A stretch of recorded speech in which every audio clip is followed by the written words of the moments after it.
Hello. How you Good all morning, doing? Edgar. It's not morning, Elaine. It was Good morning evening. before, but it stopped being morning, and it is now a different time of day. A time of spending time with us, no pun included. How you all doing? Let us know. Have you had a nice day? Yeah, that's a good. Well, let us know that. In England, it has been sunny. I mean, you should. We shouldn't be here. We should not be doing a live stream Q&A. We should be bimbling outside in the. Well, it's kind of dark now. So. Why? It's still a perfect weather to frolic. Frolic. Yeah. I'm not a big frolicker. You were today. You were frolicking about. That's for sure. Yeah. Yeah. Anyway. Anyway. Shall we talk about the Now that we're sure Kickstarter? that we're live. Yeah. We. I feel like we're alive. Yeah. Shall we talk about the Kickstarter thing? Yes. Yeah, okay. Well, that went pretty well, Yeah. I think. We are so enormously thrilled with how everything went down, and We are. very just heartwarmed. Is that a verb? It is now. It is now. If Yeah. Shakespeare can do it, you can do it. Yeah, he invented 200,000. I'll add 200,000 and first. Heartwarmed. Sure. Yeah, no, so let's get a little real, I guess. We're incredibly grateful and actually when the campaign launched. So the way this whole thing works is that we don't actually really quite know how it works because YouTube creator board game Kickstarters are not necessarily a well-researched subject, and you can They kind should of be. you can kind of play it by ear, and especially since we've grown a lot since last year's campaign, we thought we would be able to manage about 30,000, which in our estimation, we did some mathing, was just about enough money to kind of fund both of us doing this full time and going. You're being. Sorry, I thought there was a mouse. I don't know why. There was not a mouse. Fear not. Our house Wow, is you riddled freaked with me mice. out. Carry on. Anyway, thank you for that. Anyway, so we thought that what would happen. We don't seem to be like. This is not. I'm not sure where we're live streaming to, but this is not. This doesn't seem to be the place where the live stream is happening because it doesn't seem to be. Or unless I need to just refresh this and. Oh. Oh yeah. Okay. I'm not seeing any questions, and I'm wondering if that's because I just need to basically refresh this, and then maybe I will be seeing questions. No, this is not where we're live streaming. This is so peculiar. Where are we live streaming? And I got to? so distracted by yeah, I can't even see my own live stream. That's so weird, YouTube. What are you doing? And neither can I see chat. Nothing's going on. Well, just as well we didn't use all our best material then. I know, yeah. Professional as always. Oh, hey. Okay, I can see it now. That's cool. Oh look, I think it's just come up. Hooray! Yeah. So, can someone do me a favor whilst we are doing this bimbling about they our heard all the Kickstarter? stuff about No, the yeah, I know, funding but there's another like live stream that's set up as an event that if people are waiting in it, they don't know that we're live streaming here. So if kind viewers, if one of you could go into like the other YouTube thing where we're supposed to be live streaming, but seemingly we're not, and just let people know that there's a different link. If you could do that for us whilst we're talking, that would be so fantastic. Thank you very much. Anyway, so you were saying. Yeah, so I was saying basically we don't really know how it's gonna pan out. We can kind of guesstimate, and we thought 30,000, and that happened to be the sort of number that, like, the basic number that we need to survive on and kind of keep funding the channel for the next 6 months. So we went, okay, we think we could possibly do it. Turns out that wasn't entirely accurate, but I think what was really scary at a time is when we launched, like, we did some numbers and we compared it to last year's campaign, and did some like projected estimations, not like what KickTrack tells you, but like what actually we think was going to happen. And at that time, it was looking like we weren't going to fund at all. So, but then a very peculiar thing happened. And that peculiar thing is you. Like, You're peculiar. Yeah, you were all so fantastic at supporting us and promoting us and just reaching out and letting people know that this is happening. And we couldn't be more grateful. And so our very, very big thanks goes to you. Now, we didn't get you full time. No, but that's okay. But that's okay. Yeah. And we feel like we can try again in 6 months. And I said as much in the Kickstarter update. A little bit of a shame still, because I think we could have done so much more. But what happens next is that we're gonna keep working on our videos as we were, Yes, but we're gonna add more of these, which is so. I mean, it's a nice time, but we're also gonna be working on playthroughs as well. That's not going to happen immediately, obviously, because we need the funds that we got from Kickstarter to buy equipment, and those funds haven't come through yet, and they won't for a while. Come through immediately. Yeah, and then we need to get the equipment, and then when we get the equipment, we need to. I expected it just to like crash through our ceiling like a load of pound notes, but no, it didn't do that. It didn't do that. I was very disappointed. No. But since it didn't do that, we need to get like all the funds together, and then we need to get the gear together, and then we need to set up the gear, and then we need to schedule things, and so just bear with us. We're gonna get there. But so we're still working on our top 10 part 2.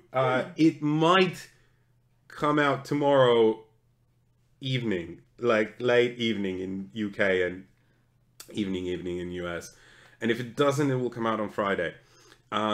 Which pushes the news back again, and it's just been weighing on me so much. But I took a big crash after the Kickstarter ended. I was just like really exhausted, and I needed to just put everything aside and take a bit of a break. And it was nice. We went out and bimbled in London on Sunday. That was pretty good. That recharged my brain quite a lot.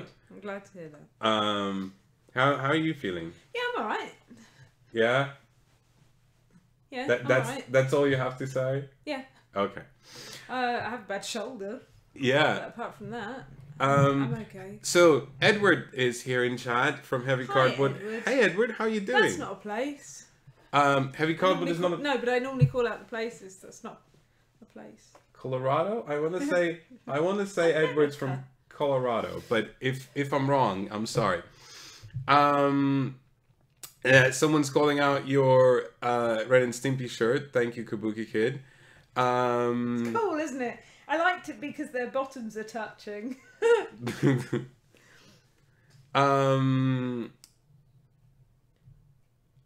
Okay.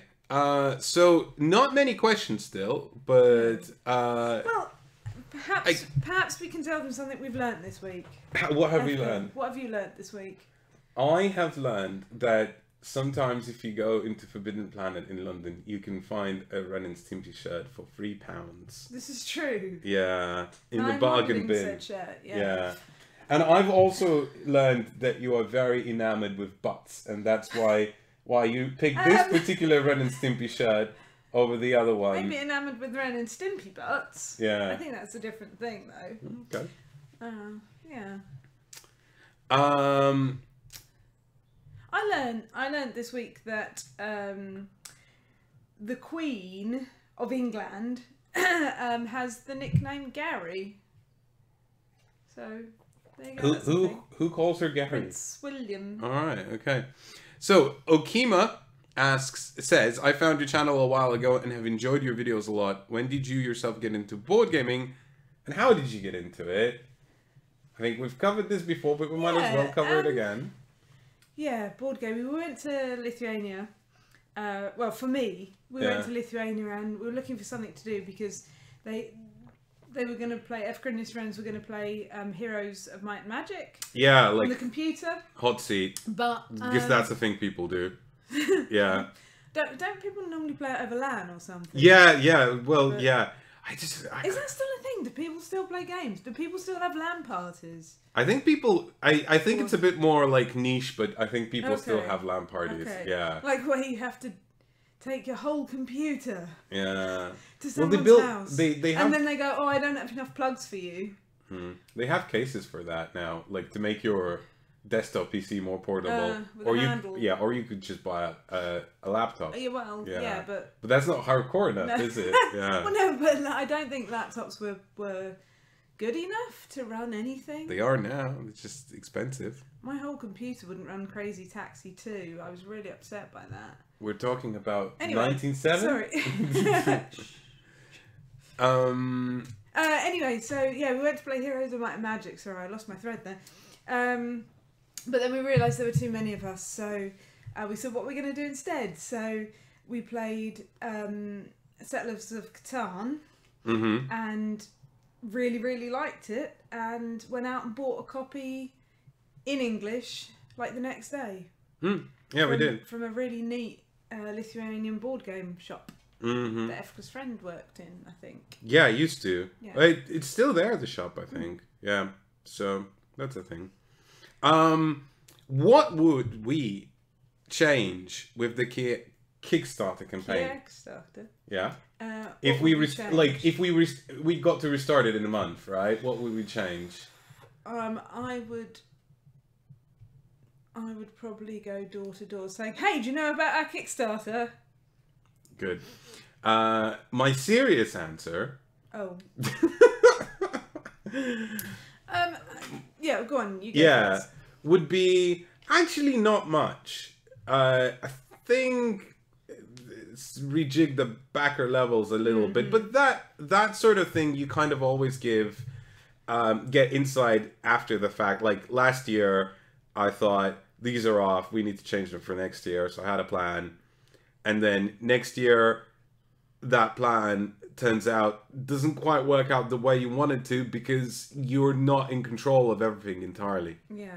So, for example, if you have promos or whatever, you're not in control of what you're gonna get, how much you're gonna get, when you're gonna get it. I mean, to an extent you are, and it depends on publisher. You know, like it's different basically on a case by case basis. But yeah, so those things are hard to estimate. But again, yeah, so backer levels. But the one important thing that I would never ever change, I think we had the right targets and the right stretch goals, even though some of the stretch goals were clearly unachievable.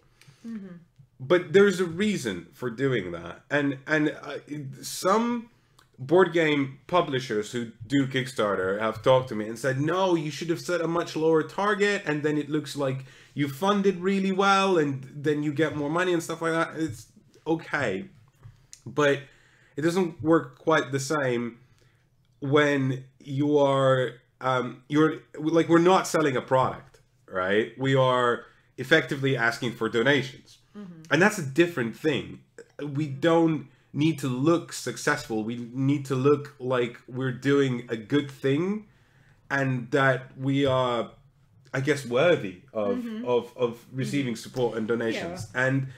And I think the surge, like there were like a few surges through the campaign. So normally it goes like that, and then straight, and then a little bit up in the end. But like we had these like really awesome surges through the middle of the campaign where like we would just get waves of support, and it was really awesome to see. And I think that worked out really well. But at the same time, the numbers that we had for like our target goal and our stretch goals and stuff like that, they weren't, you know, just like arbitrary numbers of like, oh, we could probably like get that much or whatever, you know. They were... We thought about them. I mean, they were a realistic representation of what this channel needs to keep going and for what amount of time and, you know, how much then we're going to put back in return in terms of hours of work, because like that's just what is feasible, if that makes sense, right? Yeah. So we want to come across as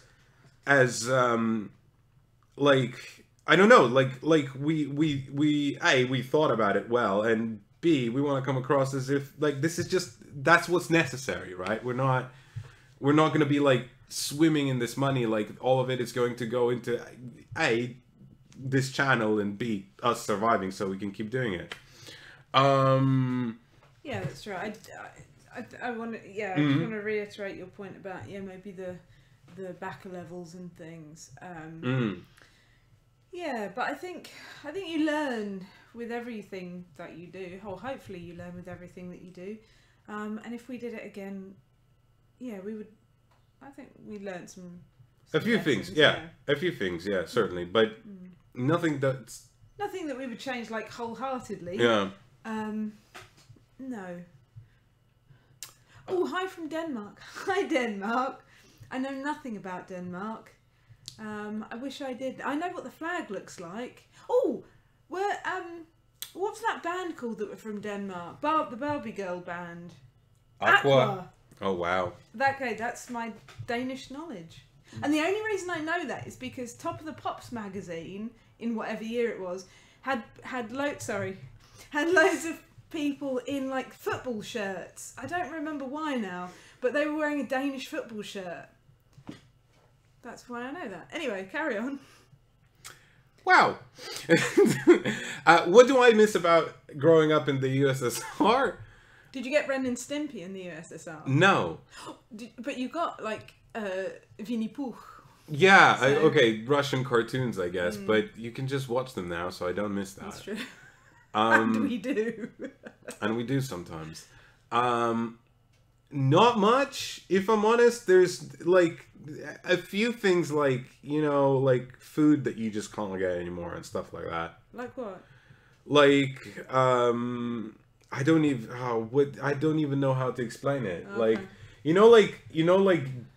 gira or kvass, right? Which is a type of fermented bread drink. Think root beer. No, isn't root beer like sarsaparilla? No, okay. Root beer is like sarsaparilla. It's not quite. It's a different taste, but it's also an acquired taste. Okay. Is what I mean, right? So they used to have these like big tanks that were like out on the street, and it's like street vendors, selling a drink, right?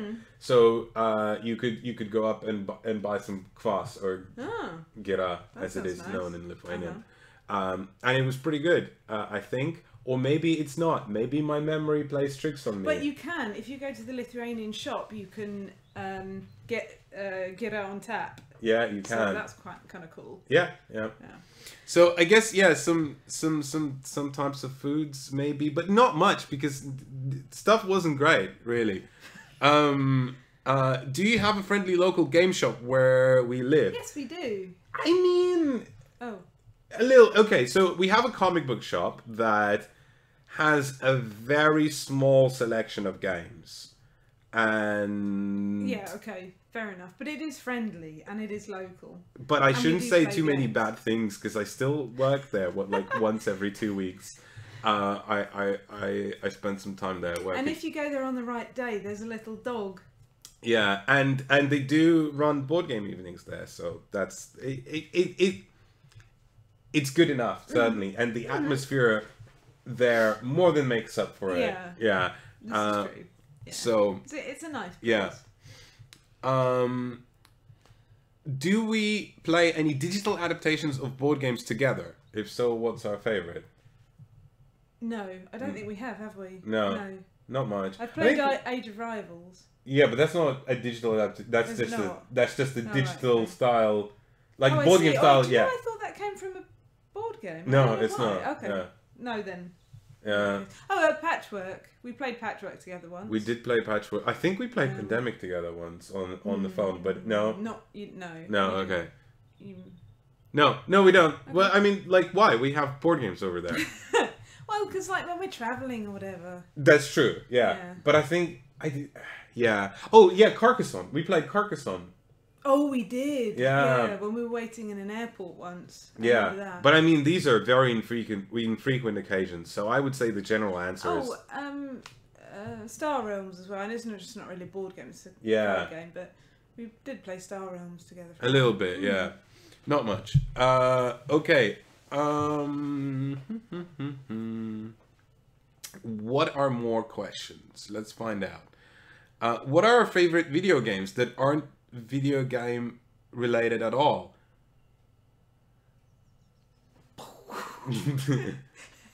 I don't understand the question. Yeah, like how... They aren't video game related at all.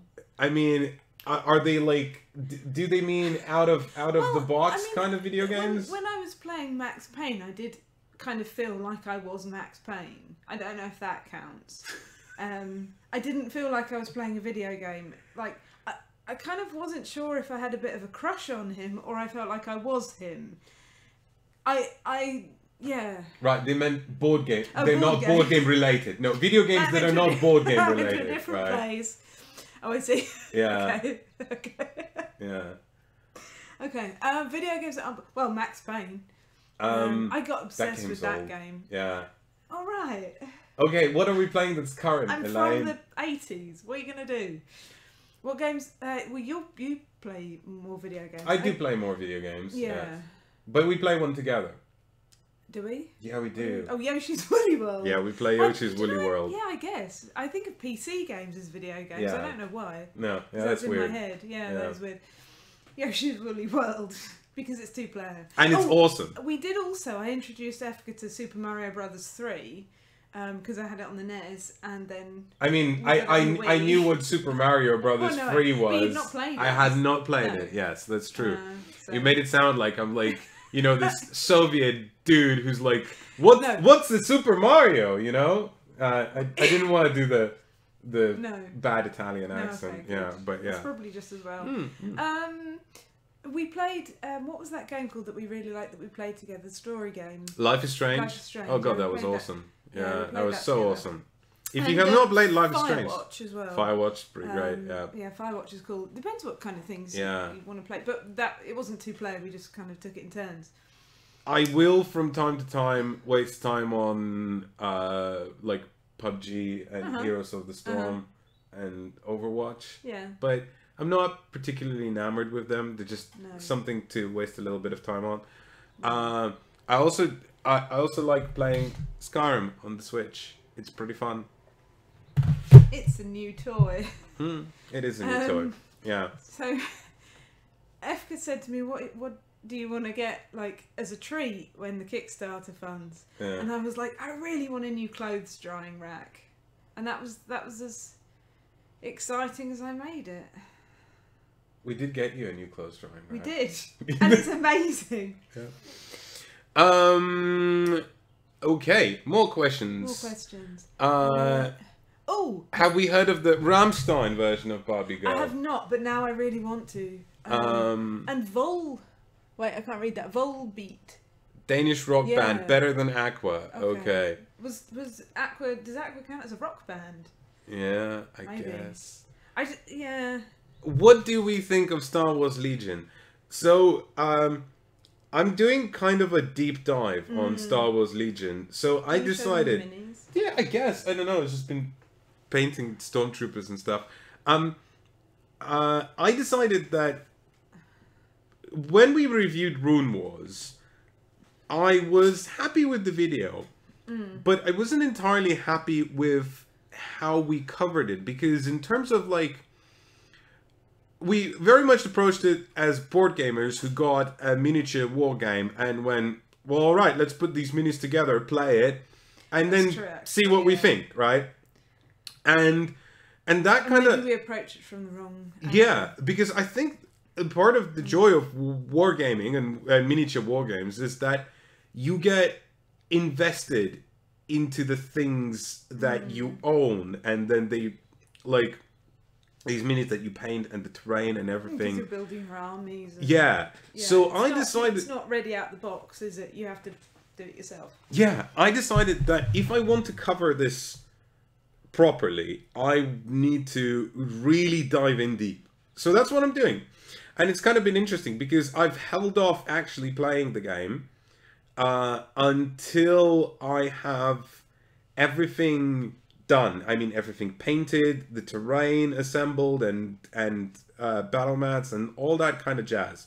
So that's been kind of brewing basically slowly. So I'm not rushing out to do a review, but I think when we do a review, I think it's going to be a pretty good one, because it is going to be the most detailed board gamer's perspective on a miniature war game. It's a peculiar thing, but we'll see how it works. And I think the reason you also invested into this particular game is because you like Star Wars so much. So actually, the theme has really works. Yeah, yeah. I'm basically like there's inevitable nostalgia with Star Wars, and because it takes you back to your childhood, and if you saw Star Wars as a kid, yeah, and then on top of that, you know, you get to paint stormtroopers and stuff like that, and that's just pleasurable. And I want to see how the game holds up after I've done all of that. Whether I feel like, ooh, yeah, this is hitting that right spot after me investing all that time into it. So still haven't played it. But we will. Our opinion on Star Wars Destiny. I mean, I don't know. This is just not kind of. It's not an answer you're gonna want to hear, but it didn't.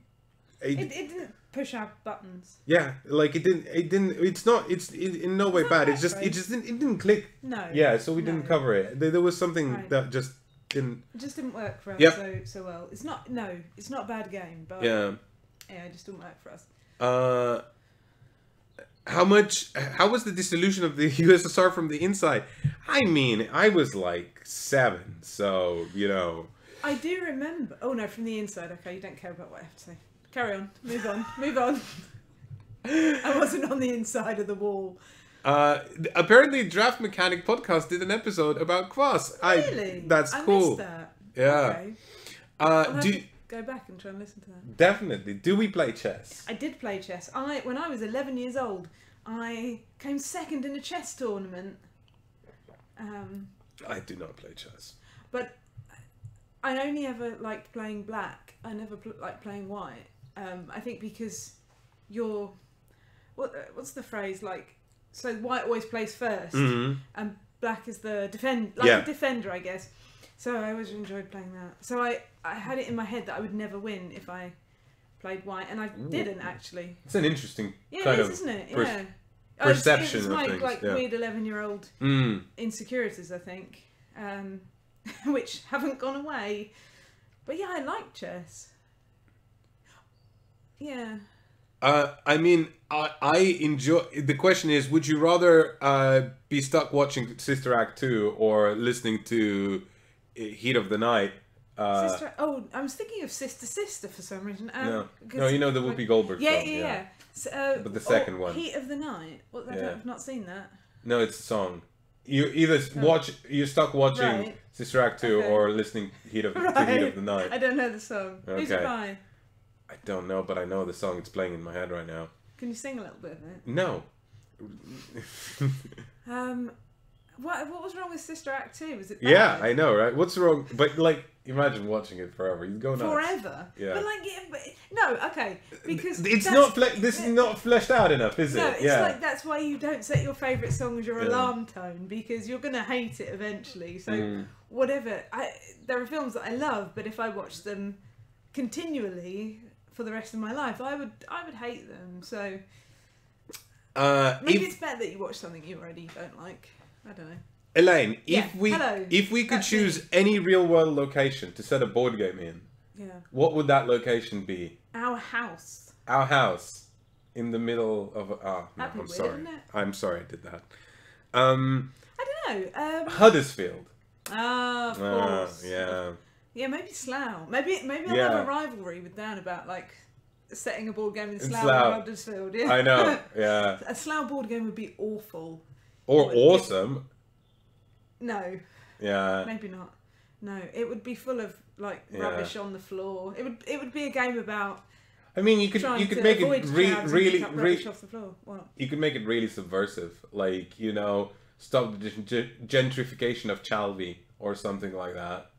Yeah, you could. You could. Have you got a place? Have I got a place? I don't know. Geography isn't like... I like... The thing about geography is that board games don't really take me there per se as a backdrop. I'm more interested in actually going there. And whether a game or especially a Euro game, is set in Carcassonne or Orleans, you know, changes Oh, I've always wanted to do that though. so very little Yeah. for me, Oh. you know? Oh no, sorry. Yeah. I would like to go and play Carcassonne in Carcassonne. Oh, right, I or see. Orleans in Orleans. That's a different thing, Yeah, though. I think that'd be neat. I wonder if people would know, like if you were just like in a park or something and you were playing Carcassonne in Carcassonne, if people would come up and be like, "Hey, that's my town," or whatever. Yeah, so... C'est ma vie. 2 people asking whether we ever thought about designing our own game. The answer is yes. We're not game designers though, and we don't have the time. So No, yeah. I know Tom Vassell said like there's the phrase every board gamer has a game in them, like the Yeah. whole novel thing. Like every Yeah. person has a novel. I don't think I do. Mm. Maybe a game about Slough. There you go. No, is the answer. Rune was a bummer. Not a single store in my area supports it. Yeah, and honestly, it was kind of a bummer because I remember talking to what is now Asmodee UK, and they were like before Rune Wars launched, and they believed in it so much. They were like, "No, you'll see. We have like a whole plan, 2-year plan, and everything." And I was listening to them, and I'm like. Oof. I mean, I'm sure they believed it because I think Rune was a good game. It made a few missteps, and with a game that needs continuous follow-on support, those missteps kind of snowball. So I wasn't listening at all. Yeah, I that's wasn't all right. listening to your answer at all. It was just noise. Yeah. I think someone from Germany is here, so. But I couldn't see the comment. You are very jumpy I tonight. know. I'm sorry. I'm sorry.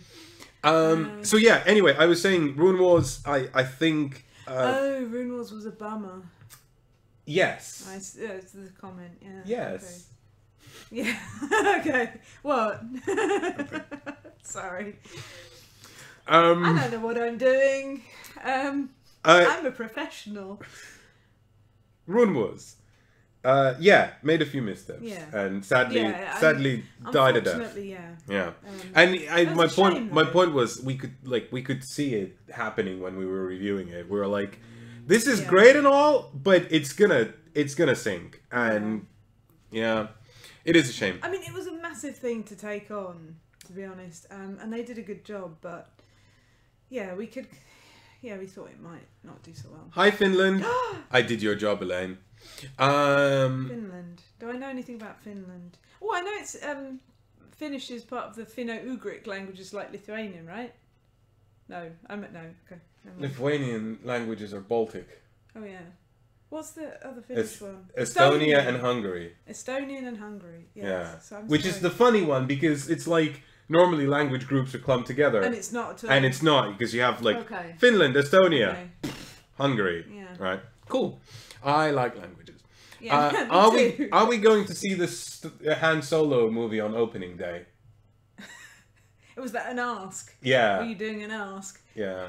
Sure. Okay. Depends if I'm working the next day or not.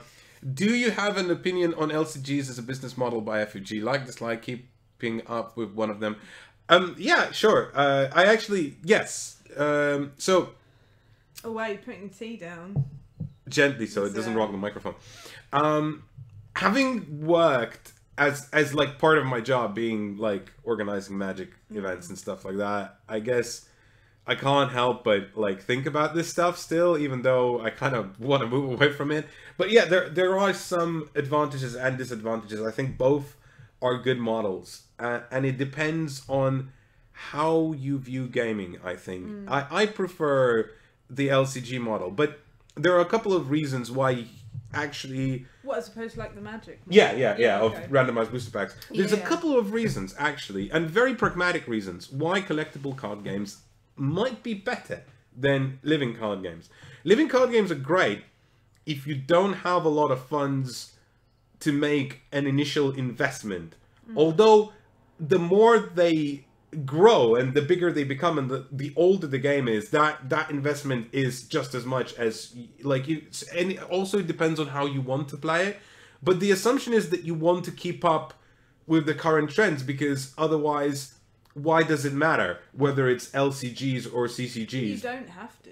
Because either way, you're just buying a pack of cards, right? So if unless you're like invested into the tournament scene and you're like, you have to have all the cards, it really shouldn't matter. But if you want to be in the tournament scene, the one great thing about LCGs is that if an LCG is new and there isn't a lot of cards yet, you can kind of do the sort of piecemeal thing and buy into it bit by bit. Whereas with Magic, if you want to be into the tournament scene, depending on which format you choose to play, you know, you'll have to fork over like 300 quid or whatever, right? But well, you bet not every. No, finished. Right. Sorry. You're very interrupted today, so I just want to finish this. And the advantage of CCGs is that when you do fork over those £300 or whatever, those cards retain value, and you can just kind of sell it on. And sure, you can do the same with LCGs, but to a lesser extent because it depreciates and you get like about 50% of what they were worth. So with Magic, if you really want to go into like, you know, tournament level Magic, and you want to invest, you can just invest that money into it, buy yourself a deck, and it'll depreciate some, or maybe not. Maybe you'll even actually appreciate because Magic cards are like a frigging stock market. And you know, you can get your money back once you're done with it, or not, or you probably won't, because the reality of it is, you are going to probably dive way too deep into it, and B, for me, it doesn't matter so much because I don't want to play games in a way where I'm counting pennies and like if I want something to be a part of my hobby, I just want to invest myself into it rather than think about, you know, the monetary investment of like each individual card or whatever. Yeah. Yeah. Anyway, so I'm done ranting. No. Please. Well, my answer is way shorter than yours. Yes. Way shorter and way less informed because I'm not a Magic player. But like for me, because I don't do a tournament scene. LCGs are much more interesting to me than like Magic.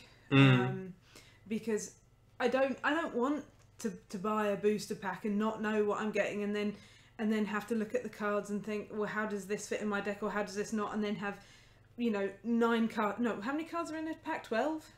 15, but 15. It depends like, on the game. The majority right? of the cards, like, oh, well, these aren't going to help me at all. Yeah. I would much rather have a living card game where I know what I'm getting, and before I've even bought it, I'm already thinking about how does that fit in with what I want to do with my deck. But again, that's because I'm not a tournament player, because it's not something I enjoy doing. I like putting myself under that pressure. And you know what else is cool is that LCGs, as a financial model, allow for you know, more innovative approaches to collectible card games, like you know the Arkham Horror and the Lord of the Rings games, and or what they did with Star Wars, where they said like you don't build like decks from individual cards. You have like sets of cards that you have to include in its entirety in a deck, you know? And I think that would be a lot harder to achieve with like randomized packs and stuff. So it just allows for innovation. So I think it has an upside to that. But clearly the investment becomes too large to get into the tournament scene at some point. So LCGs are suffering from this like resettable nature, and I think Fantasy Flight are still figuring out what to do with that. Yeah, possibly, I think. Yeah. Anyway, we've bimbled enough on that question. We have, indeed. We have so many questions that I have to scroll back. Yeah. Goodness. There's something about quinoa that we completely... Yeah. What's happening with quinoa? Yeah.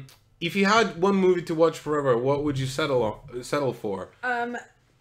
Provided that I didn't have to watch it on a continuous basis for the rest of eternity. Yeah. Probably A Clockwork Orange, because it's just my favourite film. You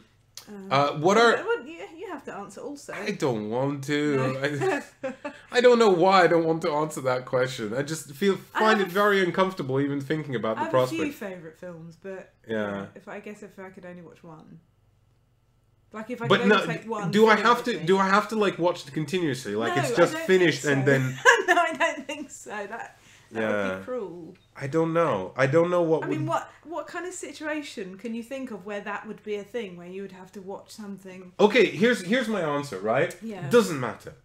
whichever film. Pick one, because in about a month's time, I'll hate it anyway, won't I? What if it was continuous? Yeah. Well, that's what I was saying about the whole, like, don't set your alarm tone as your favourite tune. Exactly, right? Doesn't matter which film it is. It won't make a lick of difference, you know? What are our free Desert Island board games? Desert Island board games? Yeah. Robinson Crusoe. Why? Like, it's Desert Island. No, yeah, so you're like contemplating your horrible reality whilst playing a board game. Because maybe you will learn things from it, and then you'll be like, oh, I've made wood.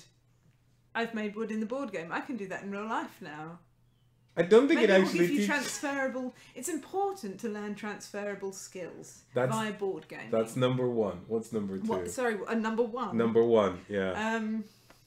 When my thumb disappears, I can't that's think number of any one. more that are like sand. Sand. There's sand in Terra Mystica, so maybe Terra Mystica. You're approaching this very seriously, aren't you? I can't think of anything else that's got sand in. Feudum. Yeah. So just drive each other nuts. That's true. That's true. Alright, there you go. Gloomhaven, Gloomhaven 2, and Gloomhaven 3.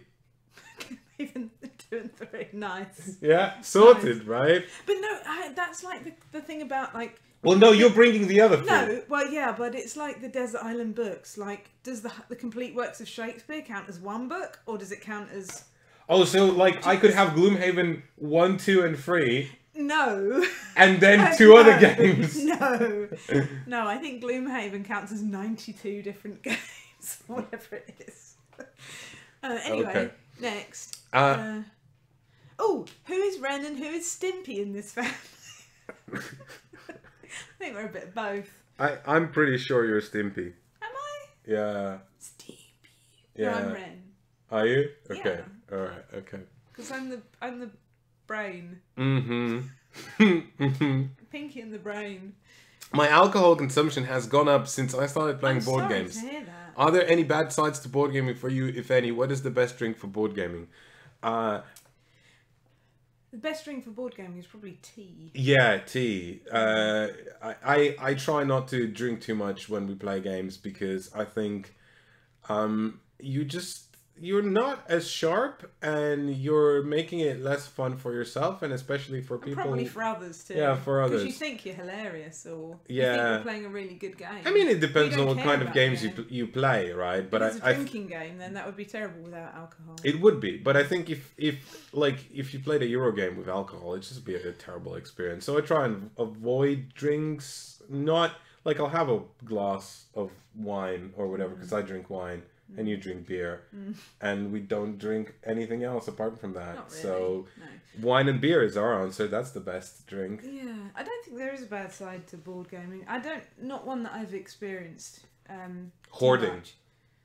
Well, no, but that's a very individual trait. Like that's the thing. That I don't think there's an overall kind of bad thing. Because it depends on your personality. If you have a hoarding nature, then that's going to be your thing, your kind of negative point. If you're a terrible person, then that's going to be your thing in a board game. So yeah, I don't think there's a bad thing overall because board games are great. They are. Right. Would you rather always be guaranteed to bump the table and be unable to remember the game state? Or lose the best mini in every box and be forced to use a button in its place. A button.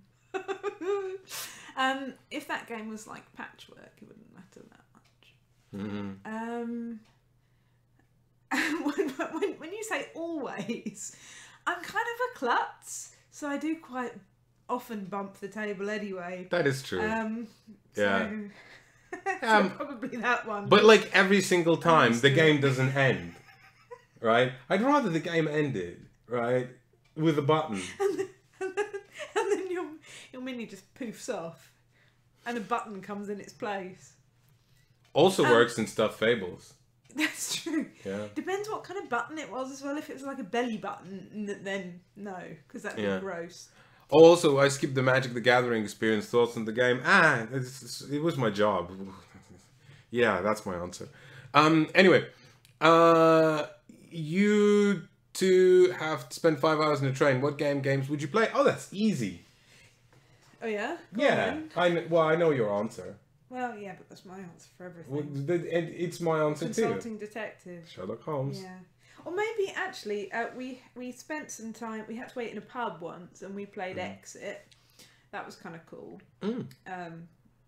Yeah, we were going to a play. Yeah. And there was a pub. A bar thing. Below the theater, and we were like a couple of hours early because we didn't have much else to do. Yeah. And we had a copy of Exit on us. So yeah, we went to the bar and played Exit. Yeah. It was cool. Hello Hawaii, hello Serbia, and hello New Jersey. Oh, and Serbia and New Jersey. Wow. Yeah. And Central Virginia, USA. Wow, I don't know anything about any of those places really. I for some reason when I think of Hawaii, I think of Spam. I'm not sure why. Is Spam Hawaiian? I don't know. What? Spam Hawaiian. No. I don't. Why would it be Hawaiian?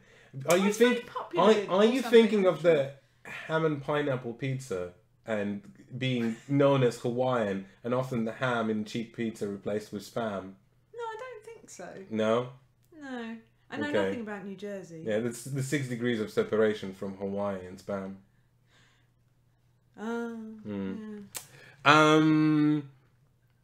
Yeah. People talking about Magic the Gathering. Any thoughts on Ethnos from Simon? No, we haven't played Ethnos. It's, correct me if I'm wrong, it's a set collection game, and I'm not terribly enamored with set collection, so there's that. And I don't mind it as a mechanism, especially if it's done well. I mean if it's if it's not the core element of the game. Oh, I see. Right? Yeah. If it's there's set collection in this game, but it's kind of part of a whole, right? Then I don't mind it as much. Yeah. Zombicide new Kickstarter. We're not really big Zombicide people, so we haven't got much to say about Zombicide. Not really big zombie people. Name 3 favorite novels and or authors.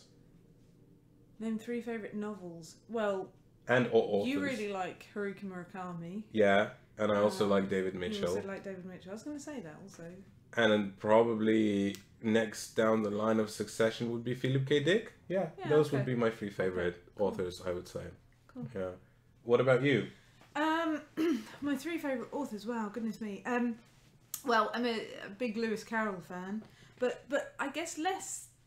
Yeah, I'm not so much Alice in Wonderland, just Lewis Carroll. So, but as an author, I really like him. I really like an author called Banana Yoshimoto. And I don't know. It's a funny name. It is. It's a good name, isn't it? I don't know about a third one. Does it have to be a book that this person has authored, or can it be anything? Because I really like Rod Serling, and I really like his writing, but he didn't write books. Obviously, he wrote The Twilight Zone, but he still wrote scripts. So, that counts. Okay. For Sidereal Confluence, do you find it's hard to get people to try it, but once they do, they're really interested on playing it? It wasn't hard for me because when we were getting ready to review it, I was just raving like mad about it to people. We have to play Sidereal Confluence. You're playing it with me now. Yeah, and people were like, "Sure, okay," yeah. And they did all enjoy it. So yeah, I think on a more serious note, by now, if we take a game to the board game club, people kind of trust us in some way. Not me. No, they're scared of me. They do. No, I made people play Feudum, and everyone's upset with me now. True.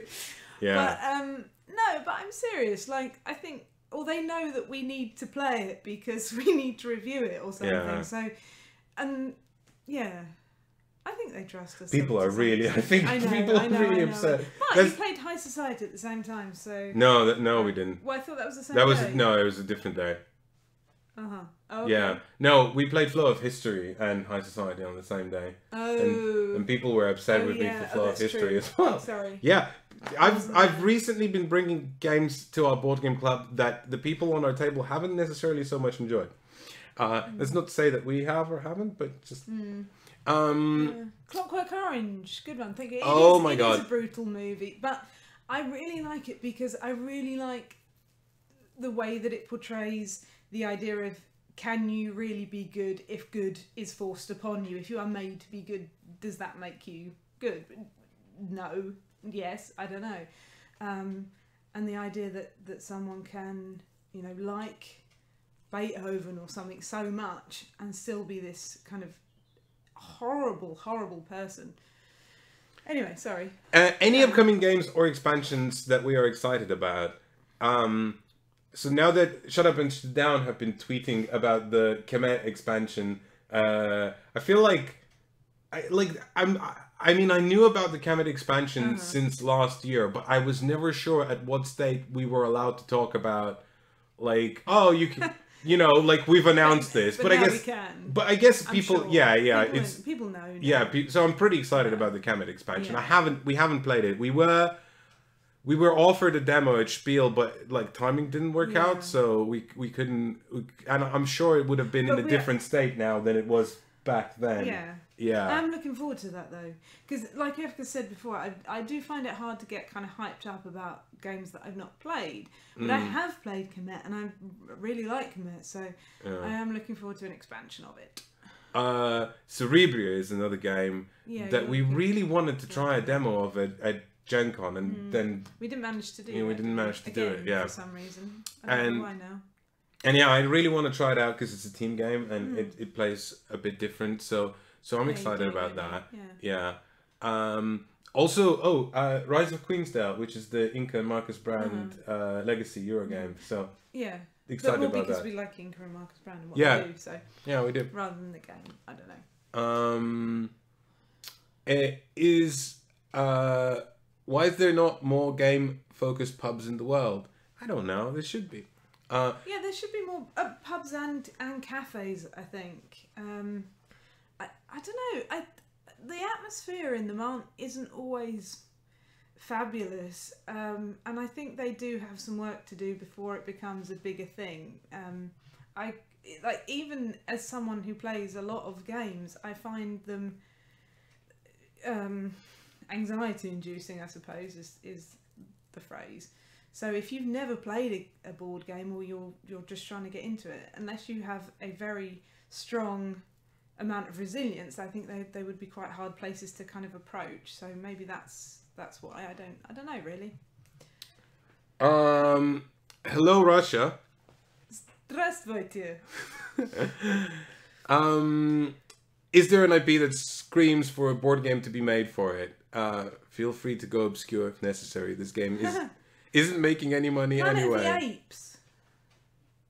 Oh, that's a good answer. Yeah, I think that. If there was a board game that would probably rake in a lot of money on Kickstarter, that would be Planet of the Apes. Especially if they got a good designer behind it. I think that would be. There you go. Like, thank me later. Get the license. Make money. Right? You'll be happy. Do Planet of the Apes. I don't know. The thing is, I'm not terribly excited by IPs or themes. I am excited by mechanisms or good story or a game that like evokes emotion. That's the sort of things that perhaps someone could come up with a game that does both. Yeah, but I'm not saying that like an IP would necessarily sell it to me. Like I really like Stranger Things. Stranger Things. Why can't I? Yeah. I really like Stranger Things, right? Take Two. Yeah. I mean, when I say really like, I mean I like it, right? But if suddenly someone said, "Oh, Stranger Things, the board game, we have the license, we're doing it," I'd be like, "Okay." I mean, like for some reason the theme doesn't sell it to me unless it's Star Wars. Yeah. For some reason. Yeah. But if it was Star Wars and then it turned out to be Roll and Move. Yeah. Or something. I wouldn't care again. No. Yeah. So yeah, that's kind of not what sells a board game for me. And let's face it, some games we like, like really like Great Western Trail, right? Yeah. That's number 6 in our top 10, right? Yeah. Do we care about like cows and stuff? I hate cows. They're a stupid animal. Cows, yeah. One nearly killed us. So no, it didn't. No, it did. It nearly stomped our car. I just panicked a bit because learning to drive in a town on a trading estate, you don't get you don't encounter cows very much. So when a cow starts coming towards your car, you don't know what to do. And No. I said to Efka, what do I do? He said, put your window up, as if that was going to like save us from the cow. I don't know. Anyway, carry on. San Francisco, hello San Francisco, and Athens, Greece, and a lot of people are talking about spam in Hawaii, and that a lot of spam is being used there, and hi Greece. Spam is used a lot in Hawaii. Hi Netters. Oh, hi. That's not a place. No. And people talking about Twilight Zone being the best sci-fi show of all time. Isn't it just? Isn't it just? And it is because of the writing, I think. I mean, some of the acting was fantastic in it, like Burgess Meredith, but it was the writing that really, really did it, because it was so thought-provoking. Sorry, I thought you were I agree. Come in and... No, I was just bimbling on while you were looking at a question. Yeah. Well, there's a question. Is there a review of Feudum? So, maybe not. We were initially planning on reviewing it. Yeah. Obviously, that's why we backed it on Kickstarter, because we thought... couple of plays, we thought we would definitely do a review, didn't we?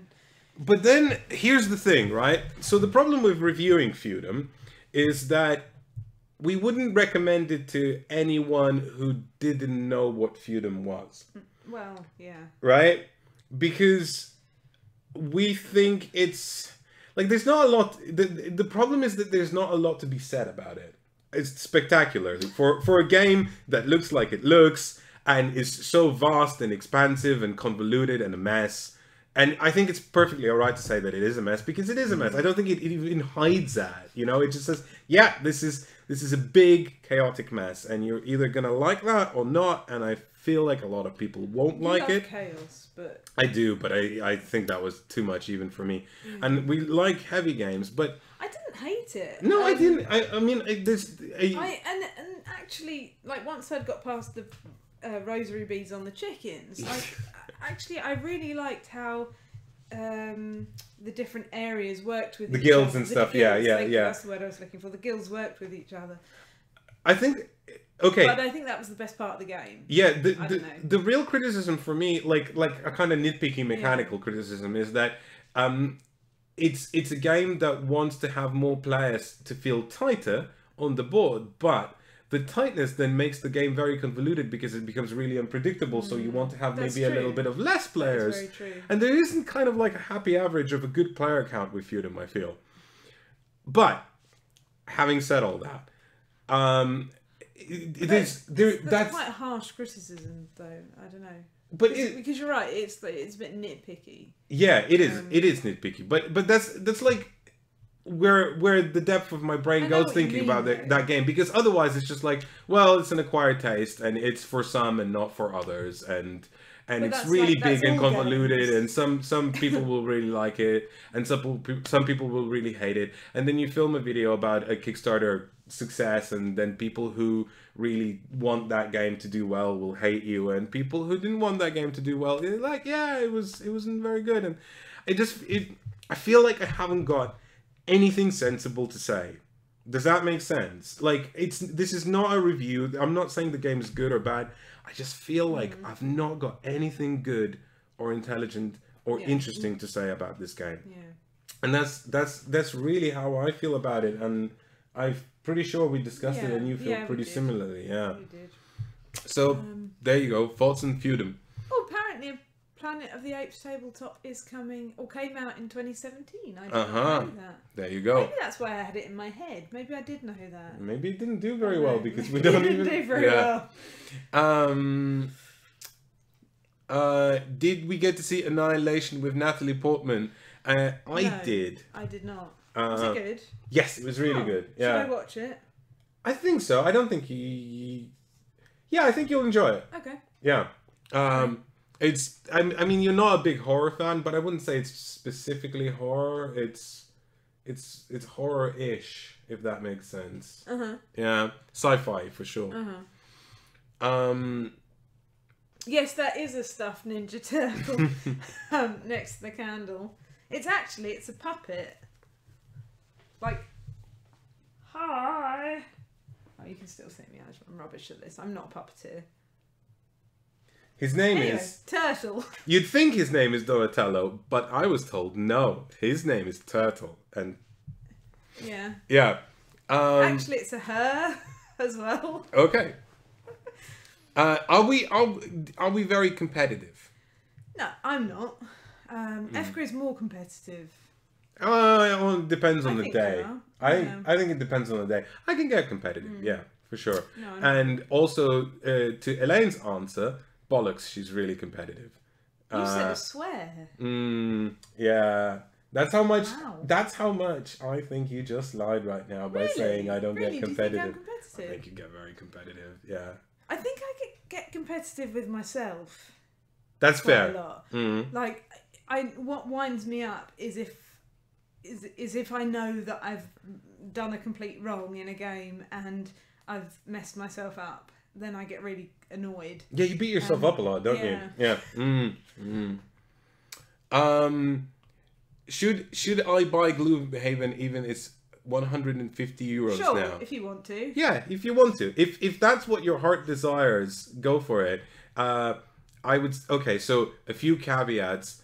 I think we're so close to Gloomhaven and Isaac as a publisher because he's been very supportive of us. There's no money that's ever changed hands or anything like that. We just feel from the inside like we're just a touch too close to be But professionally sure, objective about Gloomhaven. If you think you would like to play it, then sure. Yeah, and if you're looking for a game that is vast, big, expansive, has a lot of scope, and reminds you of computer RPGs rather than actual role-playing games, because it's nothing to do with role-playing games like Dungeons and Dragons, but it's got a lot to do with role-playing games like Dungeons and Dragons Baldur's Gate, if that makes sense. Probably not. Yeah, well... Anyway, have we looked at the graphic novel adventure game books from Van Ryder Games? No, we have not. I've actually not even heard of them. I know Van Ryder Games, they did Detective on Kickstarter recently, haven't they? Not Detective. No, that's what's the game called? I don't know. It's a Sherlock Holmes kind of thing, you know. And not Detective, because that's the one from Portal Games. I just can't think of what the title is right now. Hello from South Africa. Hello. I don't know anything about. Is Biltong from South Africa? Is that a thing? Yes, it is. Okay. Is there still space for traitor betrayal hidden motif to be made fresh and interesting? They are my group's favorite, of course. Ah. Yeah. That's nice. I think so. I think especially once the heat of that particular genre dies down, and it has died down a little bit, because I think we've got some very bad ones last year. There were ones that I was kind of excited to try because it looked like, oh, this is a different take, and they were just so gimmicky and not good. So I think certainly like hidden motives. I think that could be made to be really interesting. Are there board game themes we absolutely hate or are maybe sensitive and wish to avoid? I know some people avoid World War II games because it's too close to home for them. Well, I think that's fair enough. And yeah, I think anything. I don't think there's particularly anything for us. I know I'm not a big fan of Mombasa because of the theme. But I don't know about World War II. I think I don't know. I think war is bad generally, but if you are going to play a war-themed game, you kind of know what you're getting into. The game is going to be about the war, and if it's done well, then I think it's okay. So, I guess I would have a similar answer. Like I don't get sensitive about themes, but I get disappointed, if that makes sense. If something it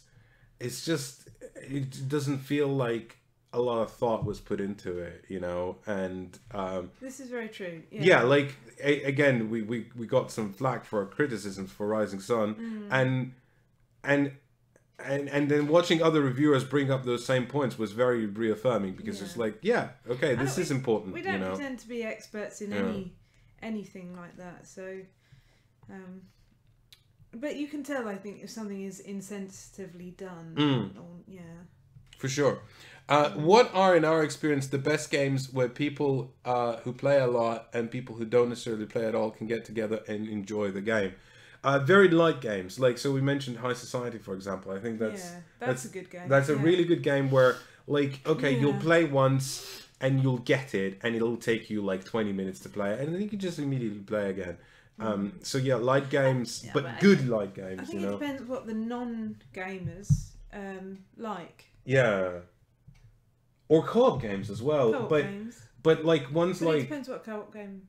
What are you talking about? Like Magic Maze. Specifically. Yeah, okay. Yeah, Magic because Maze. you're not allowed to talk, so you're not you're not allowed to influence other people, you know, like... I think that's a very good point, actually. Yeah. If you are someone that plays games a lot, then you have to be really careful not to be saying, oh, you probably should do this. Especially if you're that sort of person. Escape the room games. Yeah. Or any games that we've played with our parents. Yeah. You know. But like, yeah, no, but you want... No, I kind of got lost in... Yeah, a bit dead air, but I kind of... thinking also... I was thinking about, like, it has to be very specific, because if you just bung a Euro game, like, even a light one, like Ticket to Ride, like an entryway, right? Yeah. You're still not necessarily, like, in the same kind of sphere, if you know what I mean. Because that's true. Because, you know, like, how you perceive a game is different based on how much experience you've had with games. I think Concordia would be a good game and to play with people. Funny. And you want a shared experience, right? So I think, yeah, games like... I'm actually serious. No, I'm really serious. I mean, you would... If you played against... Now that you've played Concordia a few times, I think if you played it against someone who hasn't, you would spank them. Okay, but see, but that goes back to, like, are you a competitive person? No, right? Because I wouldn't be playing... I wouldn't be, like, trying to beat them at the game. I would be trying to... I'm trying to think of something that they would have a nice time playing and that they could learn fairly easily, because, like, everything is written on the cards, you know, or something like that. So something like Magic Maze, if you are a competitive person, and you can't talk, or something cooperative like Mysterium. Yeah, but that would work. It depends. Depends what type of person they are, and it depends what they like outside of board games, I think. I'm thinking about getting Comet, but can't play with a 3+ group much. Would you say the 2-player is good? Nah, don't bother. It's okay. Like, we got it's much better with 4. Yeah, we got a lot of flack for saying that 2-player Yokohama was not good. Yeah, and I stand by 2-player Yokohama is not good. Does it work as a game? Yes, perfectly fine. You can have a sensible game of Yokohama with just 2 of you, right? Yeah. Does it work very well? I don't think so. I think it works tactically and strategically. It's much more interesting game with 3 or 4 players. That's the thing, isn't it? Mechanically, it works fine. Yeah. But is it as interesting a game? Probably not. No. Yeah. We have not played Zaya and will likely never do a video review on it. Sagrada or Azul? Azul. Azul. Do you play games like And Then We Held Hands? We did play that. We did play that, and then we never played it again. No. That's true. No. Yeah. But there was something particularly weird about that game's rulebook that just made me want to put my head through the wall, because I couldn't cope with a situation that came up in the game, and the rulebook being so vague about how you actually win and the steps of winning, and it just made me so angry. Again, not a reflection on the game itself, just on the rulebook and how it wasn't able to satisfy answers for a given situation. That made me very upset. Did you see Jamie Stegmaier's video where he talked about having to move on from making a favorite IP of his into a game after not being able to figure out how to mechanically make it work? No, we haven't seen that, but that sounds interesting. It does, yeah. What do you think about designers being very open about failure? I think it's a good thing. Yeah, absolutely. So I I think I think being open and honest is one of our like big kind of For us. Yeah, and we're not board game designers. No. I understand that. Yeah, No. but like for us, it's a very important thing, and we want to always be like as much transparent as sensible, if that makes sense. And by that means sometimes, you know, it doesn't happen very often, but sometimes we just can't say things because we'll be revealing secrets that we shouldn't be revealed or whatever that doesn't have anything to do with us. But when it comes to us or whatever, we want to be as, you know, open and transparent as possible. Yeah. Because I think I know it's a bit trite to say so, but if you don't make mistakes and you don't acknowledge those mistakes, then you don't learn and you don't move on. You have to go, okay, what did I do badly here and what could I do better? I think. Yeah. So I think it's a very good thing if they're being open about failure. But also from like a learning perspective, because it gives so many up and coming designers who are still designing like you know their first game and they haven't like published yet, and they get to preempt like these situations just by learning from someone who has more experience and has failed, and it says, you know, this is why I failed. So I think not everyone is probably going to be brave enough as a designer to do that, but kudos to those who do. And I think actually it helps first time designers too, because they see that someone who is, you know, not a first time designer can also get it wrong. Yeah. Do you know what I mean? Like following on from your point, that, you know, just because you're right up at the top, I don't want to say any particular names, but just because you're right up at the top, it doesn't mean that, you know, everything's going to be spot on all the time. Plus, when designers like clearly have a stinker, right? And they do sometimes, and they just like still keep pushing, like, no, this game's great. You know, it's just it's this like there's like someone farted in the room, and we all know who it is.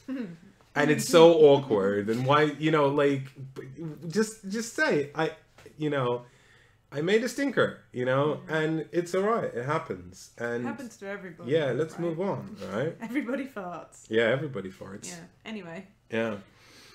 Favourite game mechanism? Yours is, what is yours? Yours is bag building. Drafting. Yeah. Or bag building. Or bag building. You really enjoy that. I do enjoy it, yeah, but not necessarily. Oh, okay. I really like that. I really like that mechanism. Do you know what? I like action selection from a limited pool of cards as well.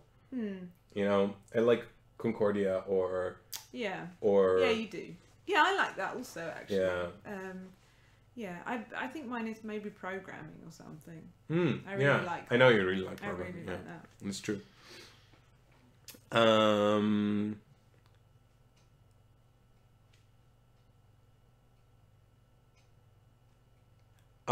I'm trying an iPhone for a while, but like to go back to my old Android too. I like them both. Do you find yourself liking stuff and therefore lacking the enthusiasm to create content on it? I don't know what that means. I'm not making the connection between the first part and the second part. MPI and Shut Up Sit Down reviews put a lot of thought into how each game feels. Is this a British European thing? Other channels, particularly US channels, feel a lot more. Yes, I think we have the exclusive rights as British people on actually making reviews and putting thought into them. So I would like to challenge that perception of like that was a little bit of sarcasm, by the way. No. There's good. I think your sarcasm was clear. Okay. There's lots of people who are not British that put in a huge amount of thought into their reviews or into their playthroughs. Yeah. Sorry, you were going to say something. like our friend John from John Goods Games. Yeah. He does a completely different style of thing, but I would berate anyone who said that he didn't put a lot of effort into his reviews or his playthroughs. I would berate a lot of people that said that. A lot of people didn't. There's so many good board game reviewers or people that do playthroughs or tutorials or on YouTube, you know, that aren't British. I think you would be remiss to miss them out entirely, honestly. And the other side of it, yes, I think we do put like a large amount of effort into just one review video, you know. Of course we do. But at the same time, I think our effort is very visible. Yes. Like, do you know what I mean? So you can see that we've gone to this place, or we've put this stupid hat on, or do you know what I mean? Like, that's quite visible. Or it's done from 12 different angles. That's very true. So you can see that we've had to move the camera, or you can see, but you can't always see that effort that's gone into someone's video. You can't see the hours that they've played the game. You can't see the scripts that they've been working on, or the multiple takes that they've done because they just want to get it right. So so I think ours is quite visible, but there's a lot of people that isn't. The reality is that we do them the way we do them because that's the way we want to do them, and it's the way we are. Yeah, it's people. Like we find comfort in that, and joy, and comfort and joy. And so, you know, that's just how we want to do it. But I wouldn't say that American people don't put in a lot of effort. I think it's just a different style, and I think that if you have a preference of style, that's completely great. That's completely fine. Yeah, definitely. Yeah, definitely. Someone says thank you. They lost the question. I know, but they stopped eating board games and they lost 20 pounds. Pounds in money or pounds in weight? Fields of Arle opinion. Never played it. Have you played Fields of Arle? No, I have not. No. No. Good. Okay. Is there a game that you wish would get the deluxe treatment? Oh, I don't know. Not for me. No. There's not a game that I like so much that I want it to have deluxe treatment. I don't know about you. I don't. We've given a couple of our games some deluxe treatment with like board game inserts. Yeah, but like that's doing it ourselves. Yeah. Yeah. Well, yeah, but so someone's asking a question. I'm just going to stand up. If Trump gets impeached, will we do a review of Trump the board game? The Trump board game, which we own. Do you mean this board game? Do you mean this board game right here? I'm genuinely sorry for owning this, but it smells like loft or basement or something. Yeah. It does. It's like someone else's loft. We have it because ages ago we had a gag that required Trump dollars.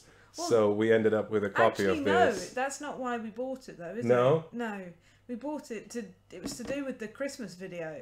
Oh, we never used it yet. Yeah, okay. So there was no Christmas video. No, just forget you heard that. But that is why we bought it. That is why we bought it, yeah. Anyway, let's put that away. Yeah. Otherwise people might... No, we'll never review the Trump board game. That's silly. It's very silly. Stop it right now. Wow. How do you take risks after making so many review videos? How do you keep things fresh and creative other than just talking about a new game in detail and your thoughts and reactions about it? Isn't that what we do? I mean, but how? How do we do it? How? Yeah. Okay, so I think, it's the whole do one thing a day that scares you thing where... Oh, you reckon? You reckon it's based on that? I think so, because I think when we start to feel uncomfortable about what we're doing and unsure, that's when I know it's right. Because when we look at something and go, I don't even know if this is funny or just bizarre or weird or is this good? When we start questioning ourselves, when we start questioning, should we post this? That's when I know we're doing something good. And we don't always get there. And that's fine. But I think it's just important to keep ourselves recharged. Yeah. And yeah. Like sometimes... I don't know. I think taking a step away from it sometimes and coming back to it. Mm-hmm. And I think it does help that we're working together too, because... Yeah, we get to talk to each other. We get to talk to each other and we talk about the game to begin with, but also we veto each other. So it's like, no, that's not funny. Just get rid of that. Stop that. Stop that right now. Stop That's that very right silly. now. Yeah, like that. Just like that. Yeah. I think that does help. And we both like films and things, so just taking a step away, doing something else, and then coming back and going, okay, this is funny or not. Elaine, is Sidereal Confluence too complicated for someone, for a group that plays like Carcassonne and Seven Wonders? No, it's not. Like I think I don't know. I kind of have a problem sometimes with saying that kind of thing, because I don't think it is. Because never assume like someone is. No, okay, but let's. Is not capable of doing something. Like, but your parents would be fine playing Seven Wonders, or. Yeah. But if they were interested to play Sidereal Confluence, then they would enjoy it. That's a good point. Do you know what I mean? Yeah. So it depends if they're interested to play. Gauge their interest. Yeah, definitely. That's a good answer. Thanks. I really want to thank you for your Mexican Minions review. It made me buy that game straight away, and we've had a great time. Thanks. It's a good game, isn't it? Do you have any suggestions for games that play 6+ people that are not social deduction games? Sidereal Confluence. Yeah. Have we ever pimped out any bits for our games? I mean, we've bought the Broken Token. Yes, but also I bought... Why did I? What did you buy? I did. We buy have a friend something that made his own pigs and sheep for Agricola. Yeah. Oh, and like does Agricola even have something? pigs? I don't remember. Definitely corn. Yeah. Corn and sheep. Yeah. I think it has pigs. I think it does have pigs. I can't remember, but yeah, they were amazing. They were so cool, and I think if I had time, I would love to do that with a lot of games actually. That's neat. People are reacting to the Trump board game. Yeah, no, we bought it on eBay for like toss some money £15. Like that's an actual amount of money that we had to pay. Like 15. That's it's quite expensive. Yeah, like I feel like that's a lot for a Trump. Stop pointing your fingers at them. Yeah, we own a lot of odd stuff. Well, you know this. You've seen the things that are in our videos. Sometimes we're just like, we should buy this thing. We don't know what we're going to do with it yet, but we should buy this thing. Yeah. I'm not sure the Trump board game was the right call, but sure. Yeah. I saw like 10 copies at the thrift store. I bet you did. Nice.